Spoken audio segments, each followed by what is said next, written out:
வணக்கம். நீங்கள் இணைந்திருப்பது கலைமகள் ஆரம்ப கல்வியுடன். இன்று நாம் தரம் 3, 4, 5க்குரிய சுற்றாடல் அலகு நீருடன் தொடர்புடைய பரிசோதனைகள் சிலவற்றை பார்ப்போம். இங்கே என்ன நிலையில் நீர் காணப்படுகிறது? திண்ம நிலையில். இது திரவ நிலை.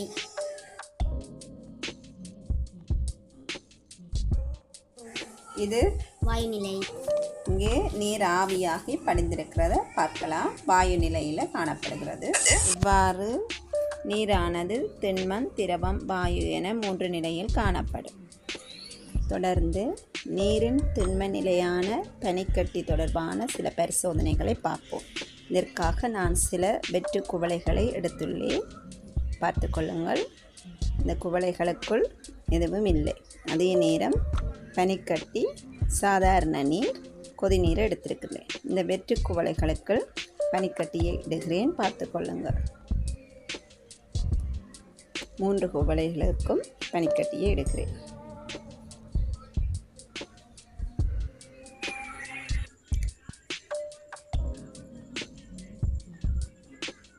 முதலாவதாக நான் பனிக்கட்டியுள்ள குவளை ஒன்றினுள் சாதாரண நீரை இடுகின்றேன்.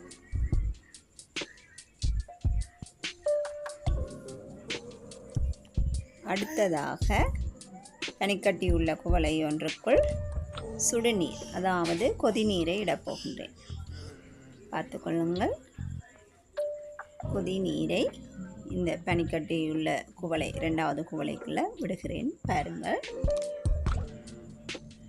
ஏற்கனவே சாதாரண நீர், குளிர் நீரை நான் பனிக்கட்டியுள்ள குவளைக்கு விட்டுள்ளேன். இது குளிர் நீர், இது கொதிநீர், அதாவது சுடுநீர். இதற்குள் 3வது இருப்பதற்குள் நீர் எதுவும் இல்லை. இதை பார்த்து கொள்ளுங்கள். சாதாரண நீருக்குள்ளேயும் கொதிநீருக்குள்ளேயும் எந்த நீரும் இல்லாத குவளைக்குள்ளேயும் பனிக்கட்டிகளை இட்டிருக்கின்றேன். பனிக்கட்டி எந்த நீருக்குள் விரைவாக கரையும் என்பதை பார்க்க போகின்றோம். அதே நேரம் குவளைகளின் வெளிப்புறத்தில் என்ன நடக்கின்றது என்பதையும் பாருங்கள். சிறிது நேரத்தின் பின் நாம் தொடர்ந்து அவதானித்து கொண்டிருக்கின்ற போது என்ன மாற்றம் நிகழ்ந்துள்ளது என்பதை பார்ப்போம். இந்த 3 குவளைகளில் 3வதாக உள்ள குவளையில் எவ்வித நீரும் நாம் விடவில்லை.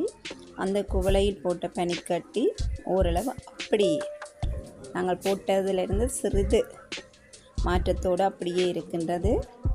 அதே நேரம் சுடுநீர், கொதிநீருக்குள்ளே விட்ட பனிக்கட்டி கரைந்துள்ளது, உருகியுள்ளது.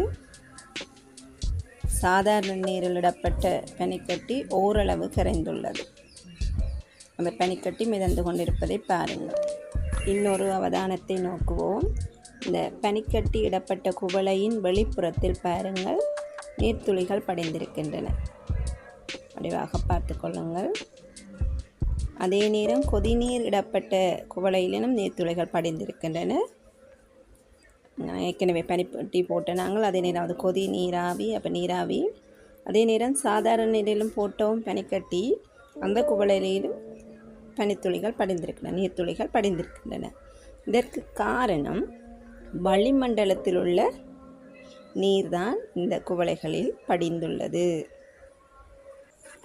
உங்களுக்கு பரீட்சையின் போது என் நீரில் பனிக்கட்டி விரைவாக கரையும் என்ற ஒரு வினா வரும் ஆயின் உங்களுக்கு கொதிநீரில் விரைவாக கரையும் என்பது தெரிந்திருக்க வேண்டும். அடுத்து மூல வர்ண நீருடன் கரைப்பதன் ஊடாக துணை வர்ணங்கள் எவ்வாறு பெறப்படுகின்றன என்பதை அறிவோம். பாருங்கள். அதற்கு முன் நமது வீடியோக்களை நீங்கள் சப்ஸ்கிரைப் பண்ணாது பார்த்து கொண்டிருப்பீர்களானால் தயவு செய்து சப்ஸ்கிரைப் பண்ணிவிட்டு பாருங்கள். தொடர்ந்து பரிசோதனைகளை பார்ப்போம். முதலில் மூல வர்ணங்கள் எவை என தெரிந்திருக்க வேண்டும். மூல வர்ணங்களை நினைவில் வைத்திருக்க சிறிய சொல்லொன்றை பேச்சு வழக்கில் சொல்லப்படும் ஒரு சொல்லை சொல்கிறேன். மெனிசி, அதாவது நாங்கள் பேச்சு வழக்கில் கதைக்கும் போது பெண் ஒருவரை பார்த்து மெனிசி என்று சொல்லுவோம். ம என்பது மஞ்சளையும், நீ என்பது நீலத்தையும், சி என்பது சிவப்பையும் குறிக்கும். ஆகவே நீங்கள் இதனை இலகுவாக நினைவுபடுத்துவதற்காக மெனிசி என்ற சொல்லை நினைவில் வைத்திருங்கள். இப்போது நாம் மூல வர்ணங்களை சில குவளைகளில் 3 குவளைகளில் இதற்கு வேறு குவளைகளும் தேவைப்படும். நாம் தற்போது 3 குவளைகளில் இந்த 3 மூலவர்ணங்களையும் இடுவோம். அதை கலப்பதற்காக நான் தனித்தனியே கரண்டிகளும் ஊறுவதற்காக சில சேவிய டிஷ்யூக்களையும் வைத்திருக்கிறேன், பார்த்து கொள்ளுங்கள்.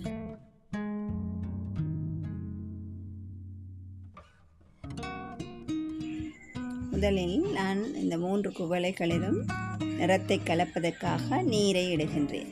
சாதாரண நீர். இந்த குவளைகளில் நீரை இட்டு அதன் பிறகு இந்த மூல வர்ணங்கள் ஒவ்வொன்றையும் ஒவ்வொரு குவளைகளில் கலக்கப் போகின்றேன், பார்த்து கொள்ளுங்கள். இப்போது 3 வர்ணங்களும் நீருடன் கலக்கப்பட்டுள்ளதை பார்த்து கொள்ளுங்கள். மஞ்சள், நீலம், சிவப்பு. இந்த மூல வர்ணங்களிலிருந்து துணை வர்ணங்களை பெறுவதற்காக மேலும் சில நீருள்ள குவளைகளை வைத்திருக்கின்றேன், பாருங்கள். இனி மூல வர்ணங்கள் கலக்கப்பட்ட நீரானது டிஷ்யூவின் ஊடாக உறிஞ்சப்பட்டு ஏனைய நிறம் இல்லாத குவளைகளுக்கு கடத்தப்படுவதை பாருங்கள்.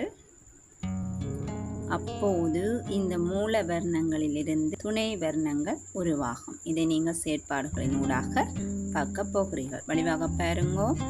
சிவப்பையும் மஞ்சளையும் கலக்கின்றோம். நேரடியாக நீரில் நான் கலக்கவில்லை, டிஷ்யூவின் ஊடாக உறிஞ்சப்பட்டு கலக்கப்படுகிறது. உங்களுக்கு தரம் 4 கை நூலில் இந்த செயற்பாடு அப்படியே இருக்கிறது. அதே மாதிரி சிவப்பும் நீலமும் எவ்வாறு ஒன்று சேர்ந்து துணை வர்ணம் உருவாகின்றது என்பதை பார்ப்போம். சிவப்பும் நீலமும் பார்த்துக்கொள்ளுங்கள். ஏற்கனவே நாங்கள் மூல வர்ணங்கள் கலந்த 3 குவளைகள் வைத்திருந்தோம்.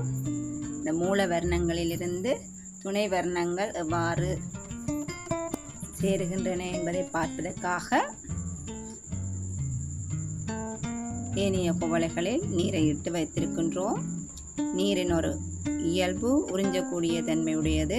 அந்த வகையில் டிஷ்யூவின் ஊடாக நிறமூட்டப்பட்ட நீர் உறிஞ்சப்பட்டு ஏனைய குவளைகளில் கலக்கப் போகின்றது.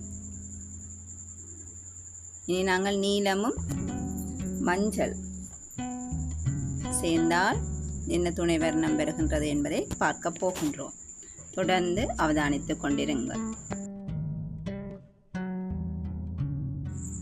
சிறிது நேரத்தின் பின்னர் மூலவர்ணங்களிலிருந்து பச்சை, ஊதா, செம்மஞ்சள் ஆகிய துணை வர்ணங்கள் தோன்றியிருப்பதை காணலாம். அதாவது